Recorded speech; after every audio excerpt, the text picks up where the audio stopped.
Equation বা সমীকরণ। আমরা দেখতে পাচ্ছি এটা একটা সমীকরণ।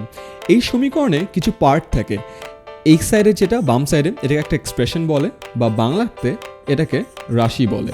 সেমভাবে এই সাইডেও একটা এক্সপ্রেশন বা রাশি।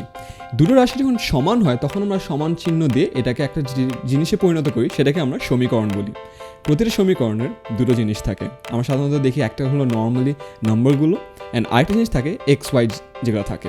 আমাদের এখানে এক্স ওয়াই এগুলোকে বলা হয় ভ্যারিয়েবল, এবং 1 2 যেগুলো থাকে এগুলোকে বলা হয় কনস্ট্যান্ট। এখন দেখা যাক এই সমীকরণটা এটা যদি আমরা সলভ করার চেষ্টা করি তাহলে কি হয়। উপরে এক্স স্কোয়ার মাইনাস 1, তার মানে এখানে এক্স প্লাস 1 এক্স মাইনাস 1 হবে, আর নিচে এক্স মাইনাস 1 ইকুয়াল টু 2। তো আমরা এই দুটো কেটে ফেলতে পারি, তার মানে এক্স প্লাস 1 ইকুয়াল টু 2, তার মানে বলা যেতে পারে এক্স ইকুয়াল টু 1।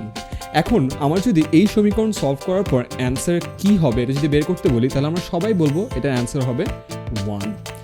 কিন্তু এই সব সমীকরণের ক্ষেত্রে একটু সতর্ক থাকতে হবে। যেসব সমীকরণে ফ্র্যাকশন থাকে বা ভগ্নাংশ থাকে, তার কারণ হলো আমরা সবাই জানি যে কোনো সংখ্যাকে 0 দিয়ে ভাগ করা যায় না। তার কারণ হলো 0 দিয়ে ভাগ করলে আনডিফাইন্ড হয়, সো এটা পসিবল না। এখন আমার এক্সের ভ্যালু আসলে হলো 1।